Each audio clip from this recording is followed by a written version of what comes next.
Welcome. Hi, I'm glad you're here. I'm Deborah Garland, and I'm just so happy to bring you this introduction to Ayurveda, the Essential Basics series. And this is the first video. And I just know that if you're watching this video, that you've either been curious about Ayurveda or you want to dive a little bit deeper, or somebody said, you should check out this Ayurveda thing. And I'm just so glad that you found me. And I am truly, truly honored and privileged to share this. I consider it sacred knowledge just because I have been around Ayurveda for quite a long time. And it's just helped me in my life in every imaginable way. And I'm just so happy to share this with you. So welcome. Let's get started. I'm going to go ahead and share my screen. Here we go.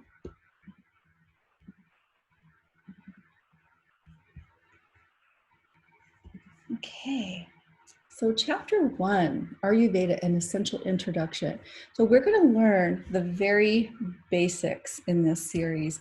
And even if you are an advanced practitioner, it's always good. I never tire of going back to these basic concepts. It just fills me with such validation and knowledge that it's our birthright to know how to heal ourselves. And that's exactly what Ayurveda teaches you to do. Let's take a look at what we're going to cover in this particular chapter. We're going to get into what is Ayurveda, just a very, very beginning definition of what is it anyway? Where did it come from? And what can Ayurveda do for you? That's the big question. We have so many choices in life, and people always want to know, like, well, all right, well, what's that going to do for me? And hopefully we cover some of those things in this introductory chapter. We learn the 5 elements. And trust me, if you learn these 5 elements and the 3 doshas and the 20 qualities, which we're going to cover, Ayurveda will be easy. It doesn't have to be complicated, which I think a lot of people have heard about Ayurveda or tried to take an online quiz, something like that. And it really didn't make a lot of sense at first, but I'm here to break these concepts down in such an easy way that you're going to find out that you are already practicing Ayurveda in so many areas of your life. Let's go here. This is me. That's my front yard. That's Camelback Mountain in the background. I have been studying and teaching Ayurveda for a long time. And when I say teaching, I mean family, friends, clients, about Ayurveda. I started out my career as an elementary school teacher way, way, way back in the day. And I've always been a teacher for as long as I can remember.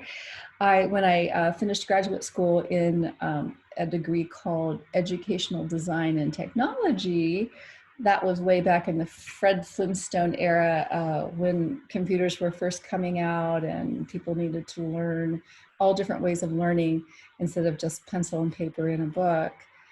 Then I got a very big corporate job from there. And so spent years in the big corporate world of training. And what I did, I just kept getting promoted and made my way to education director for a large organization where we ran over 300 seminars, professional seminars all over the country and all the world per year. I was responsible for a big group of instructors. And I loved that role, but it really was not my passion.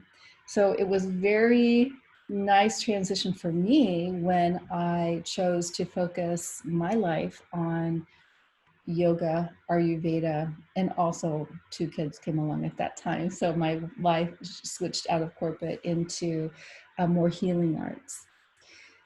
I learned about Ayurveda through a wonderful gentleman named James Bailey, who is a wonderful Ayurvedic practitioner and also a doctor of Oriental medicine. He does acupuncture. And at that time, he was married to Shiva Ray, one of my dear teachers. So when James Bailey mentioned the word Ayurveda, something ignited in me. I really didn't know much about Ayurveda. I'd heard about it, but when he said the words Ayurveda, something ignited in me, and literally within a week, I was on a plane to take workshops and seminars with Dr. Vasant Lad, and I have not looked back since. I have been blessed and privileged to study with some of the world's finest Ayurvedic teachers, master teachers. Dr. Lad, of course, is a luminary. And if you haven't seen his documentary called The Doctor from India, I believe it's streaming on most venues. You can watch it at home. I highly recommend that. I've studied with Dr. David Frawley, and I continue to study with Dr. Frawley and also Dr. Lad when I can. Dr. Svoboda, as a matter of fact, my very first puja, which is a Vedic fire ceremony, was conducted by Robert Svoboda way back when. And I'm so honored and privileged to study currently with Dr. Jayarajan Kodanath from the Kerala Ayurveda Academy. And I'm so indebted to Dr. Kodanath, but he's truly bridging the gap between Western and true South Indian Kerala Ayurvedic practices. I became a certified Panchakarma therapist through Kerala Ayurveda Academy, and Dr. Jayarajan has done so many wonderful things for people. So those are my teachers. I'm absolutely honored and blessed.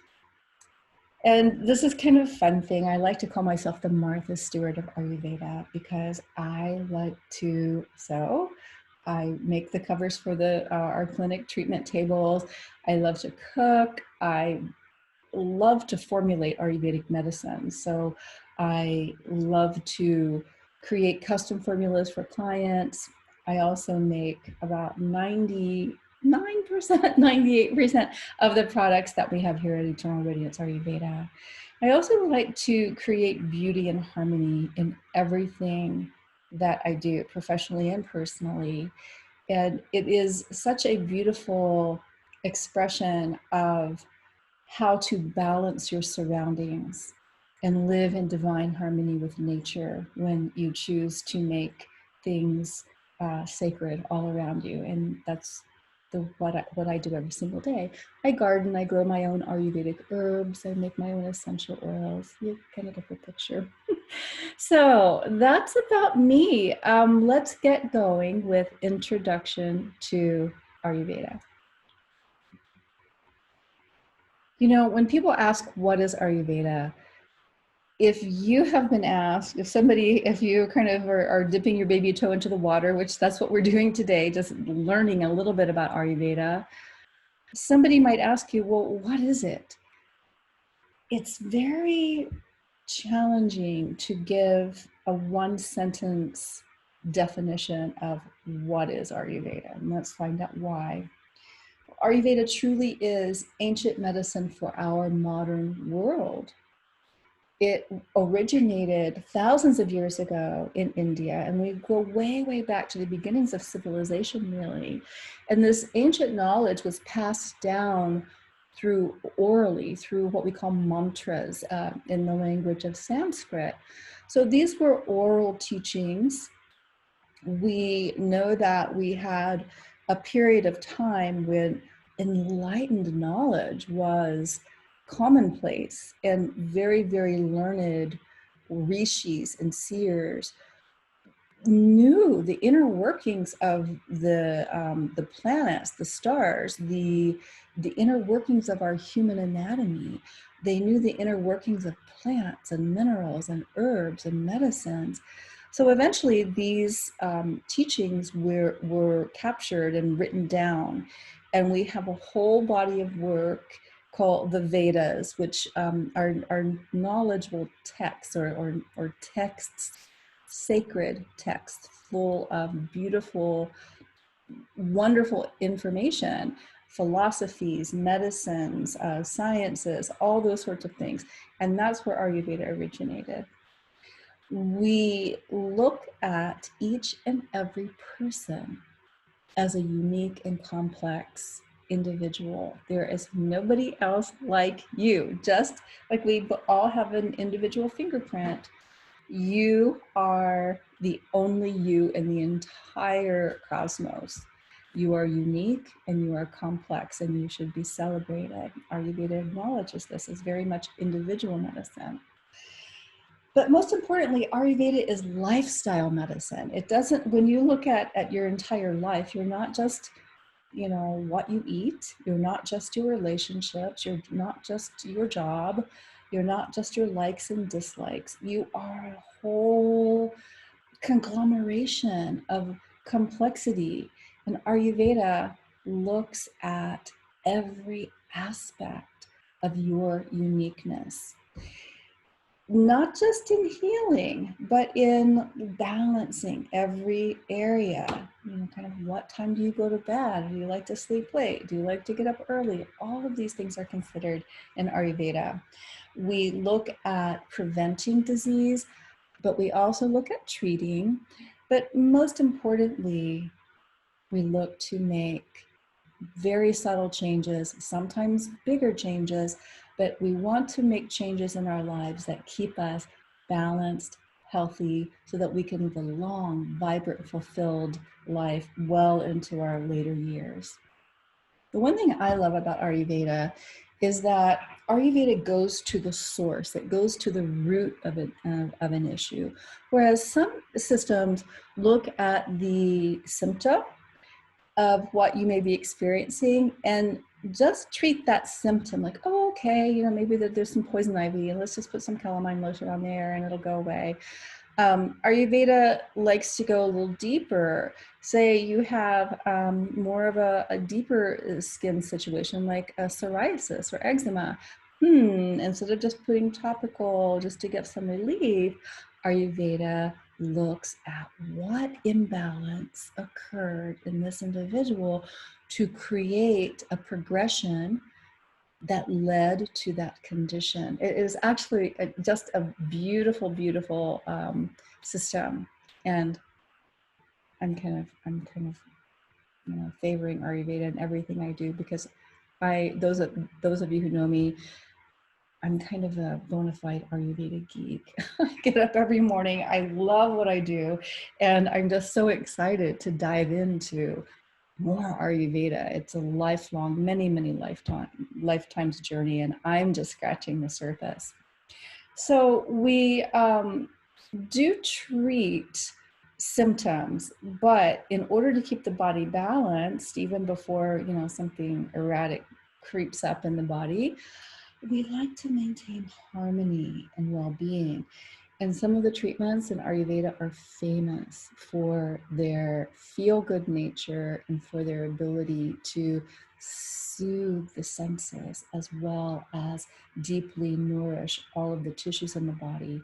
We have famous body treatments in Ayurveda, one that you may have seen a picture of with warm oil flowing over the head that just bathes the body in fragrant, organic, custom blended herbal oil. And there is nothing else like it. You must experience this. It's called Shirodhara.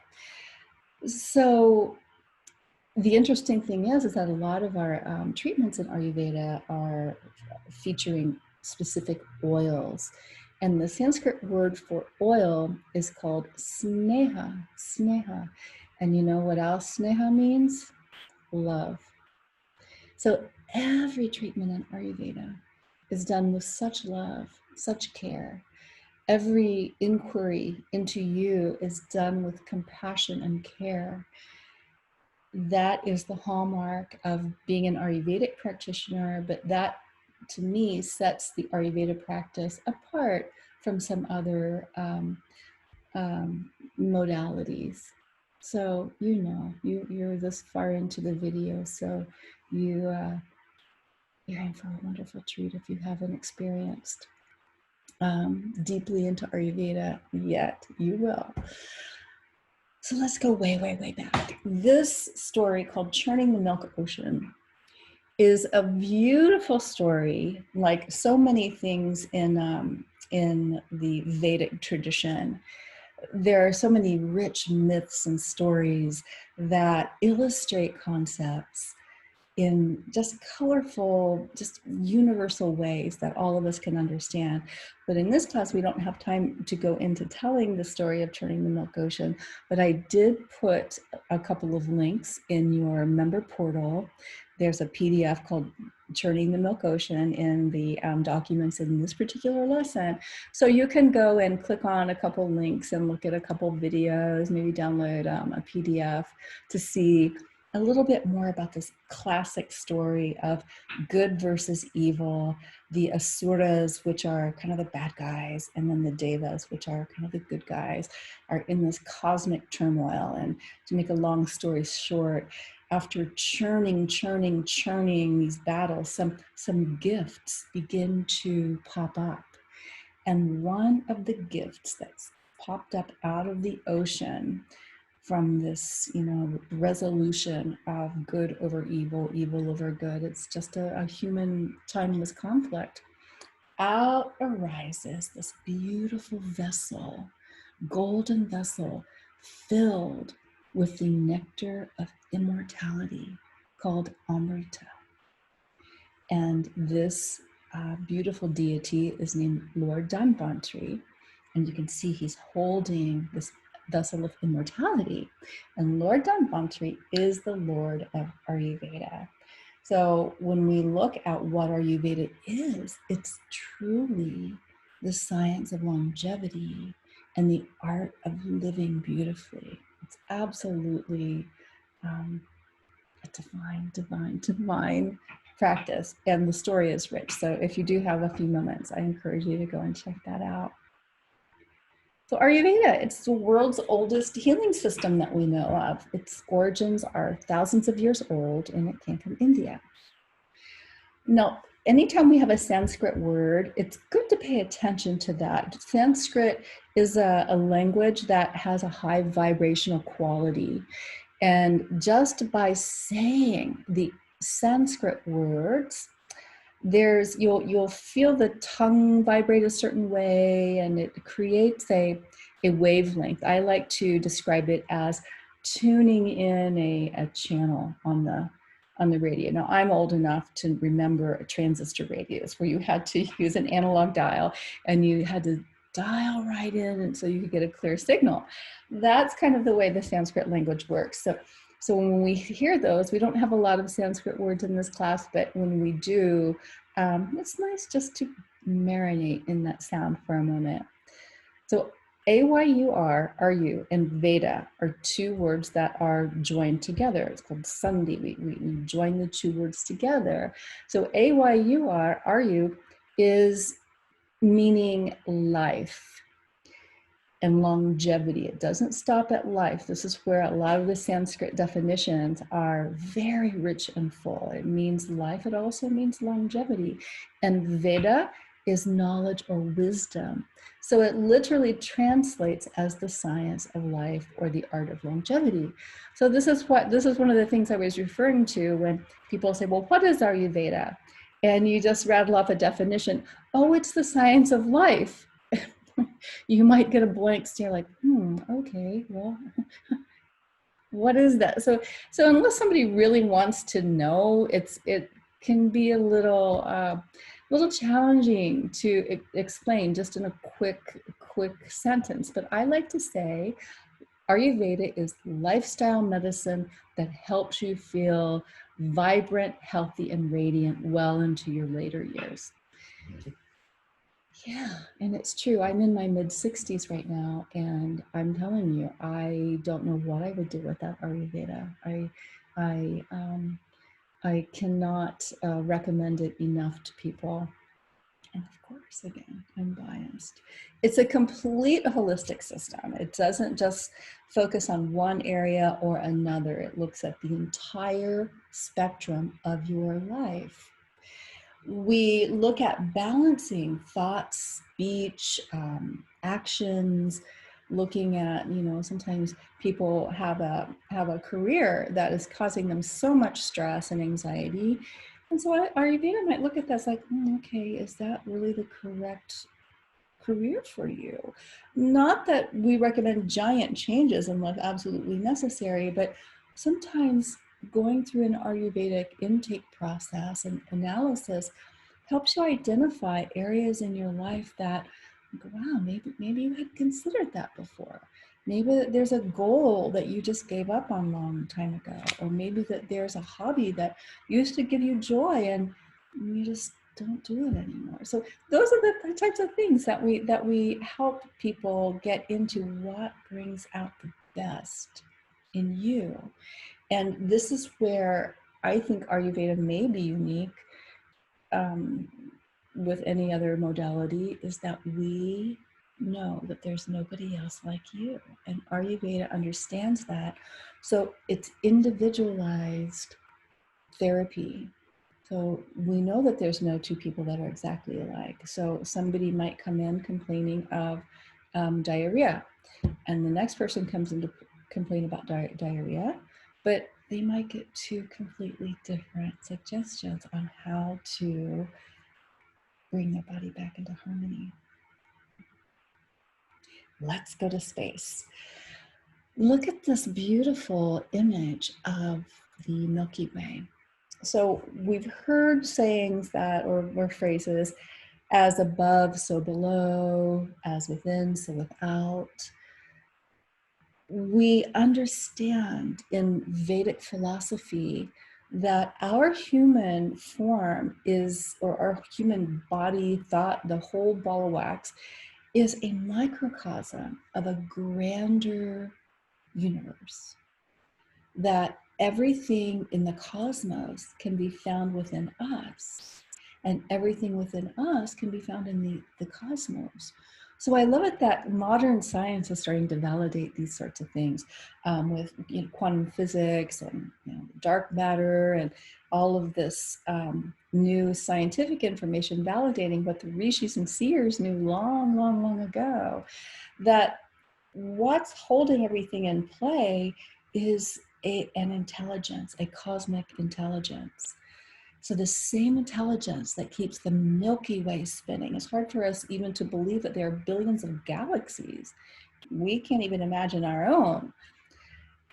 The same intelligence that keeps our Earth rotating around the sun is the same intelligence that keeps your heart beating, that keeps your lungs breathing, that keep all of the cells in your body in perfect functionality. It's absolutely incredible. And Ayurveda acknowledges that. We also acknowledge that we are part of a balanced solar system. So we look at seasonal balance. So we know that, at least where we are in the United States, that we have seasons. And that's due, the reason we have seasons is for the rotation of the earth around the sun and the spin, all of those sorts of things.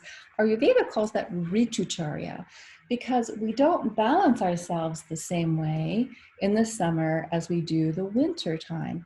Right now I'm recording this in July of 2020, and it was 116 yesterday. So we must balance ourselves in 116 degree desert heat differently than we do here in the same spot in February, where it might be a hailstorm and we're wearing boots and jackets and that might get up to 40 degrees. Much different ways to balance and stay in harmony. The other thing that Ayurveda does take a look at is the Vedic astrology.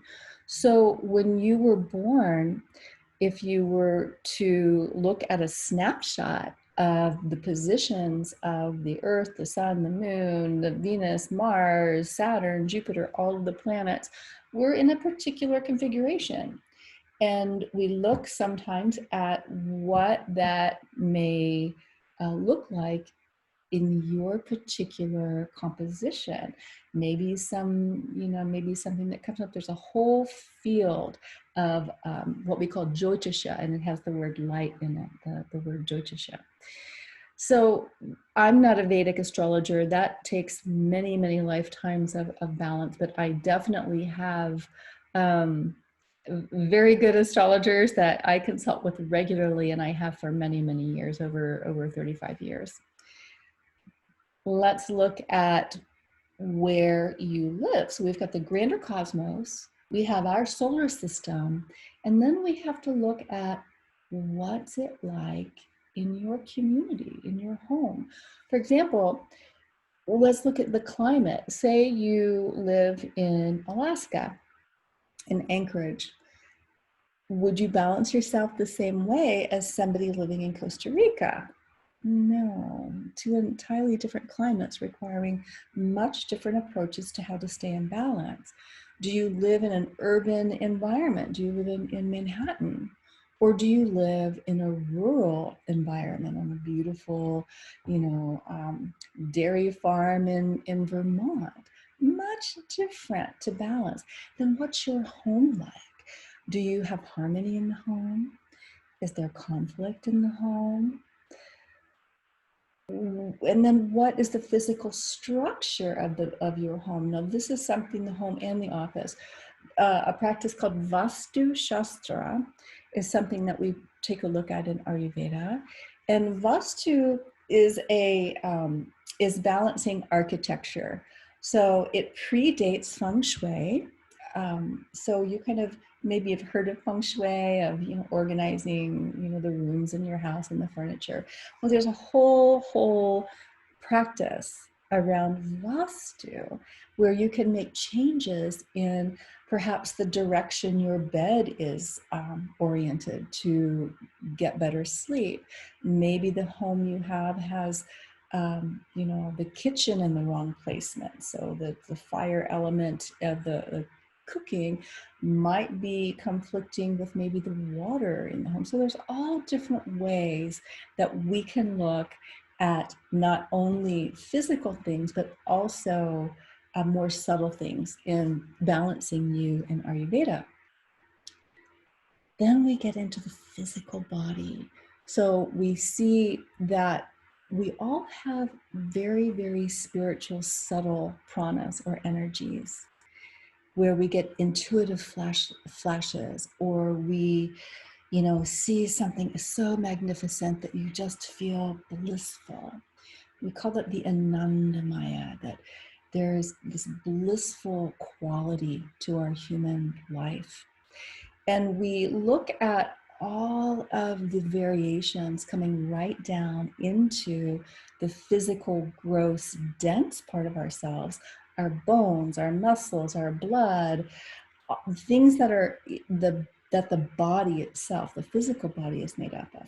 But we have a big spectrum in between. We've got digestion, circulation, and then more subtly, we have feelings, and we have thoughts, and we have insights, and we have higher consciousness. And Ayurveda recognizes that you are a vast spectrum of these energies. And we do understand that these subtle qualities can affect the physical body, and the physical body can affect the subtle parts of ourselves. It's all part of a range that makes you unique. So let's look at the basic principles. Everything in the universe is interconnected. Every human being contains elements that can be found throughout the cosmos. And generally, your health will be good if your body, mind, and spirit are in harmony, and your interaction with the universe is natural and balanced.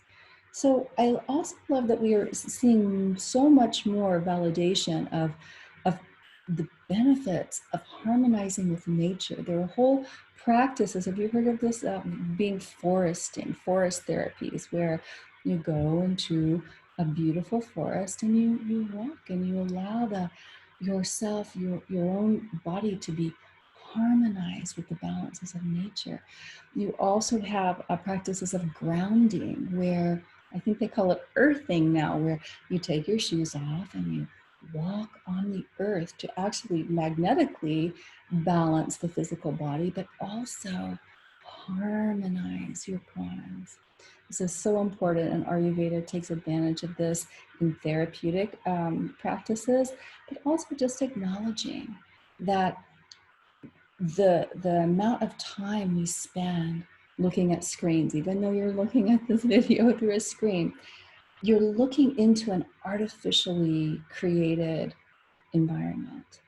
So Ayurveda encourages the body. You're a living, breathing, divine organism that's made of natural forces. So we encourage living naturally.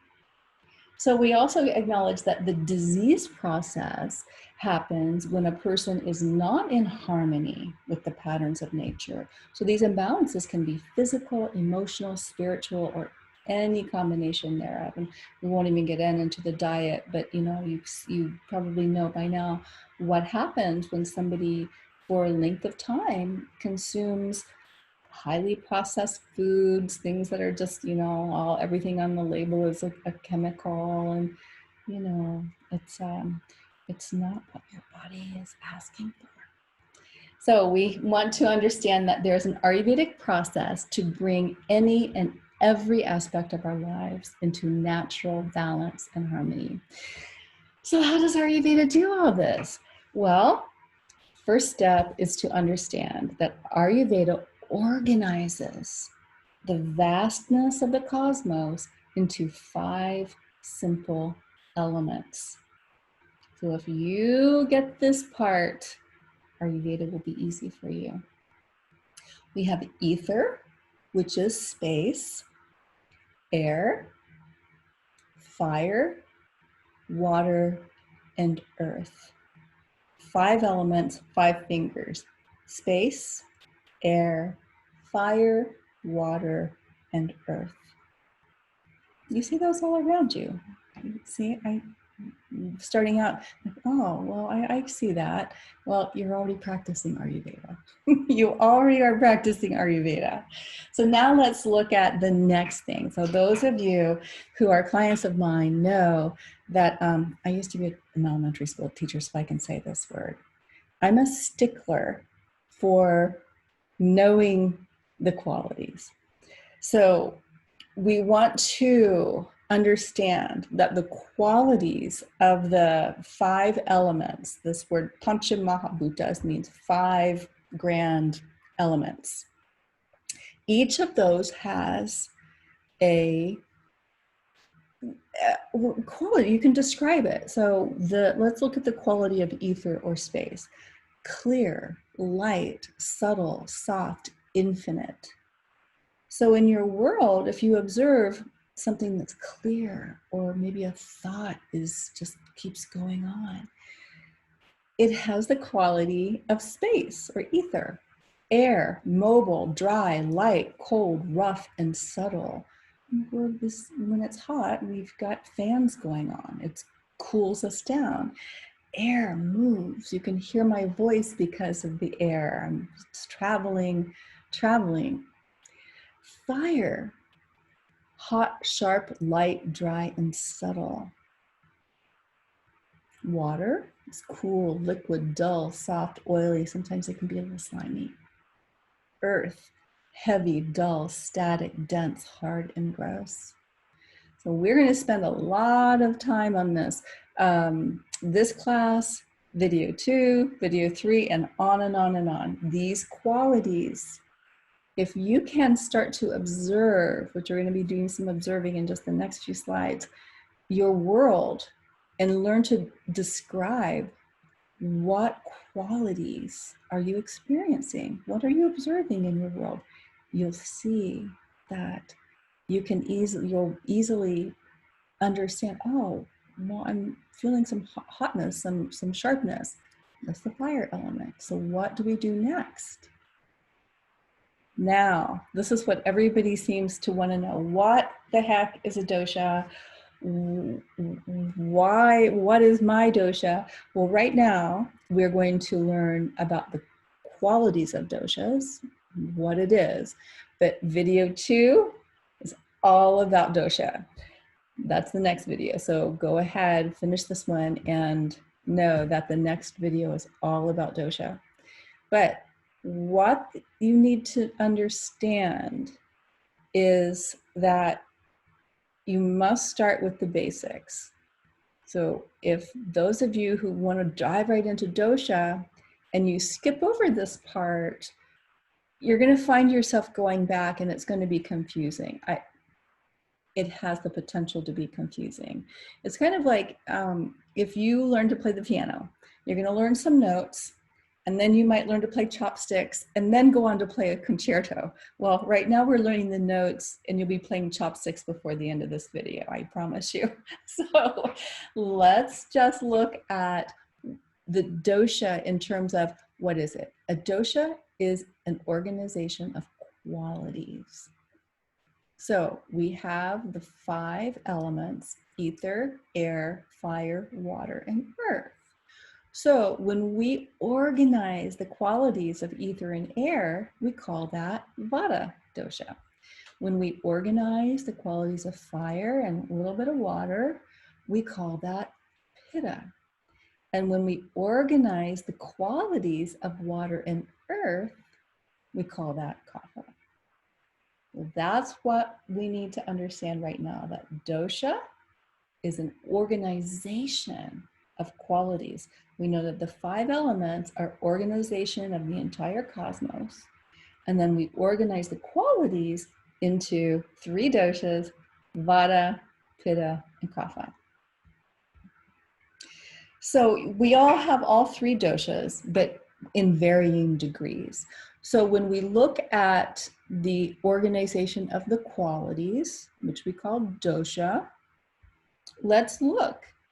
We have the qualities of ether: clear, light, subtle, soft, infinite, and the qualities of air: mobile, dry, light, cold, rough, and subtle.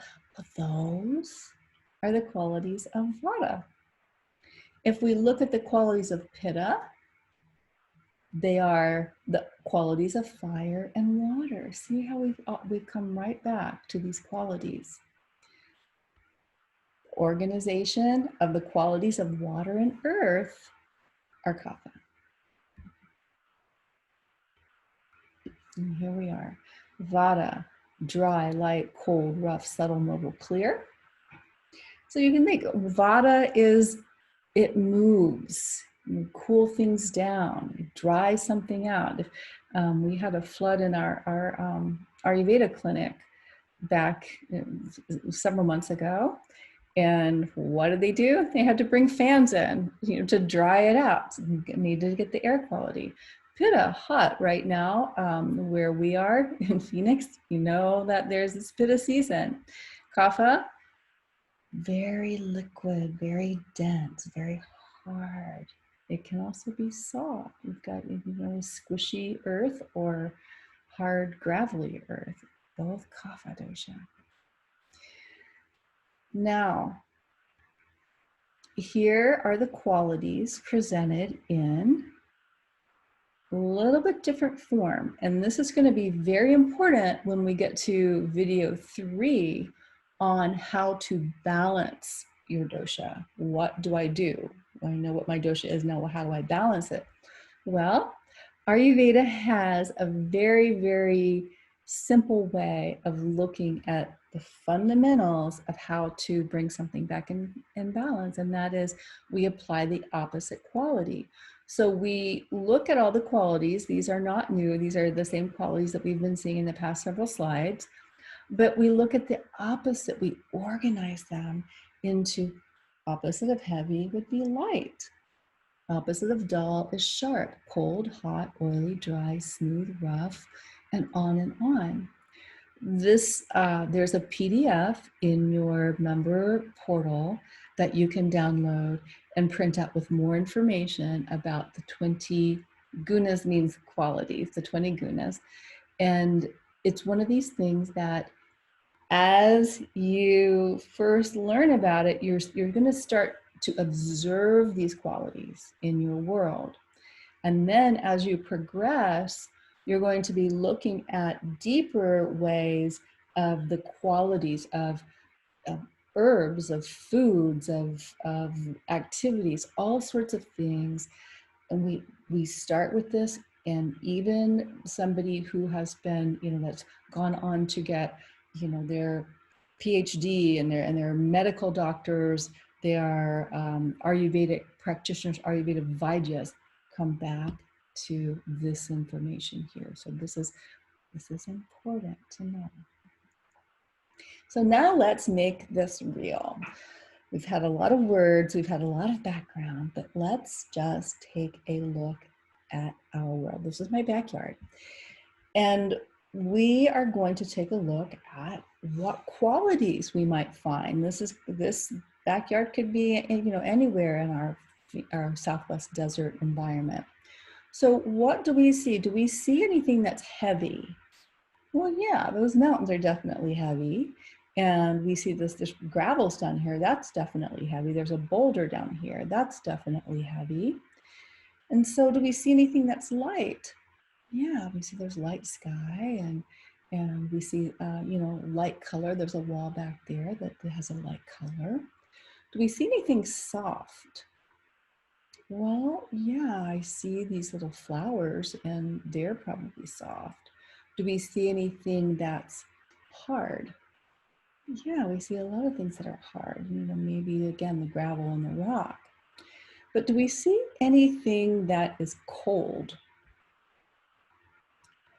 Well, I'm not seeing anything that's really cold. It might be cooler under the shade of this shrub here, this nice desert sage, but I'm not really seeing a cold quality here in this. But do I see hot? Well, you'd have to infer, but knowing where this picture is taken and the sun's out, it's high chance that maybe it might not be hot, but it's definitely warm. See where I'm going with this? This is how we start to learn the doshas. This is how we start to make beautiful awareness, beautiful observations in our natural world. And then it's easier to find these qualities in ourselves. Let's look at the same picture. And now let's go and see, where do we see Vata? Well, we know the qualities of Vata, and I color coded it here in the blue. I see lightness. I see Vata in the light sky. I see Vata in the dry, see these branches down here, they're dry. I see Vata in the mobile quality. I'm sure if there's a little breeze blowing that these branches are gonna blow around. Where am I seeing Pitta? Some sharpness. If you've ever bumped into a mesquite tree, there's some sharp thorns there. And we see hotness. We know that there's some heat there. In the Pitta in this chart, we've got some orange colored asterisks because Pitta you'll see a lot of these qualities go in more than one dosha. So let's look at Kapha as well, the soft quality. So we don't see a lot of softness in this photo, but we know that some of these flower petals are soft.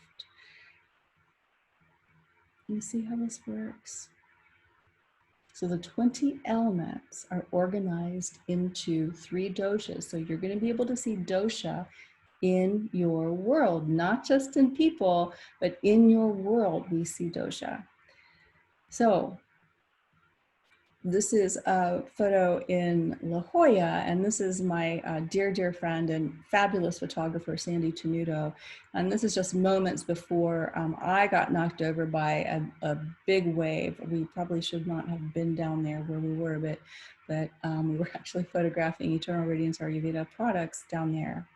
So where do we see Vata here? Well, definitely that wave that knocked me over was moving. So we see Vata there, but it was also liquid. So we have Vata and Kapha there. There's a lot of softness to this water. There's roughness, which is a Vata quality. We see the roughness in the rocks, but we also see smoothness in this beautiful smooth sand. Now, we know that it's not boiling hot, but it's definitely, there's some heat there because it's, we're not wearing big heavy jackets. Can you see the difference? How you can notice there's a lot more Kapha and Vata qualities here in this image than there were in the desert backyard image. Oh, look, it's this was in a beautiful forest outside of Santa Cruz. I took this picture at the 2019 National Ayurveda Medical Association conference at a place called 1440 Multiversity, and beautiful, beautiful forest. So you can see here, we're not seeing sharpness and hot qualities. We're not seeing a lot of pitta here, are we? We're seeing a lot of soft, dense, maybe cloudy. We're seeing a lot of the kapha, moist, grounded, very grounding, earthy qualities here. You just kind of want to dive right into that picture, don't you? So you get the idea. We're looking at dosha in everything that we see and do. We're looking at the qualities of nature in everything that we see and do. So we need to also understand, this is a harbinger of what's to come in the next video, that vata is the energy of movement. Pitta is the energy of transformation. Kapha is the energy of structure. We have all three. Nobody has just one dosha. We have all three, but we have those doshas in varying proportions within each of us. So, what did we just learn? We learned that Ayurveda is an ancient science from India that's just as valid today as it was thousands of years ago. We learned just a little bit about Ayurveda, and we just barely scratched the surface. We learned that Ayurveda is lifestyle medicine, and it balances every aspect of life. We learned that Ayurveda focuses on 5 basic elements of space, air, fire, water, and earth. We learned that we can observe 20 different qualities in nature and in ourselves. And we learned that the qualities are organized into 3 doshas: vata, pitta, and kapha. So you're ready to dive in for more? The next video is all about doshas. And we know that once we start on this journey of learning about our doshas and learning how to live a vibrant, radiant lifestyle through natural practices, you are in for a treat, and you're in for many, many, many wonderful experiences of knowing that you can balance your life and health through this ancient practice of Ayurveda. And I'm here to help you. So thank you for being here. Stay tuned for the next video all about doshas. Bye.